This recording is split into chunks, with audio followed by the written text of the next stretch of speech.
Assalamualaikum warahmatullahi wabarakatuh. Perkenalkan, nama saya Putri Nurhazia dari Prodi Ilmu Komunikasi.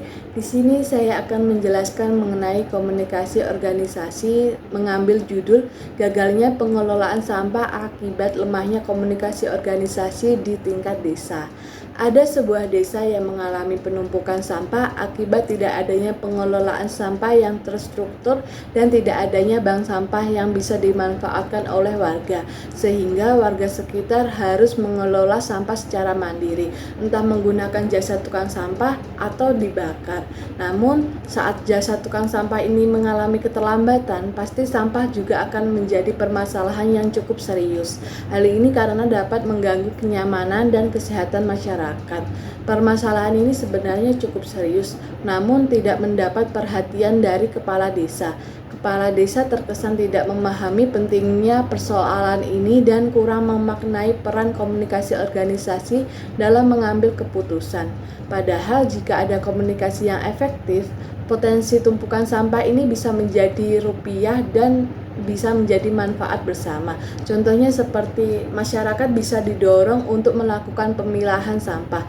Sampah yang memiliki nilai jual bisa ditabung dan nantinya akan dijual sendiri atau bisa disumbangkan ke pemulung. Sedangkan limbah rumah tangga bisa dijadikan sebagai pupuk. Tetapi karena tidak adanya kepekaan komunikasi organisasi dalam membuat perencanaan program ini, akhirnya tidak ada program yang berjalan.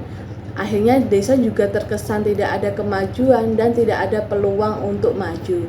Adapun dampak dari permasalahan ini, lingkungan menjadi kotor, warga kehilangan kepercayaan terhadap pimpinan, potensi ekonomi dari pemilahan yang tidak terlaksana, terjadi konflik batin dan stres sosial akibat ketidakteraturan desa.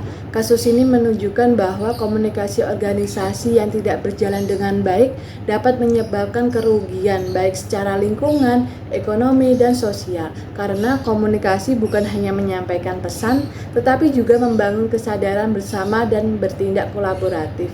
Lalu, bagaimana cara mengatasi permasalahan ini? Cara mengatasinya yaitu yang pertama bisa melakukan evaluasi komunikasi internal baik dari warga maupun dari kepala desa itu sendiri. Yang kedua, warga bisa membentuk forum untuk musyawarah rutin dalam membahas masalah-masalah yang ada di desa. Ini bisa melibatkan semua warga dan perangkat desa maupun kepala desa itu sendiri. Yang ketiga, bisa mulai membentuk tim pengelolaan sampah dan membuat bank sampah desa. Bank sampah bisa dimanfaatkan untuk pemilahan sampah masyarakat sekitar. Yang keempat, bisa juga membranding desa melalui media sosial dengan menunjukkan pengelolaan sampah yang baik yang bisa menjadi potensi desa tersebut.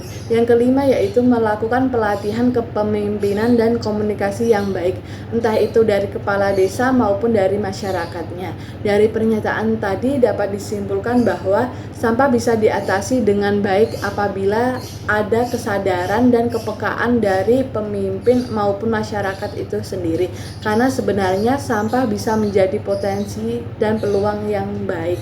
Cukup sekian presentasi dari saya. Apabila ada tutur kata saya yang salah, mohon dimaafkan. Terima kasih. Wabillahi taufik wal hidayah. Wassalamualaikum warahmatullahi wabarakatuh.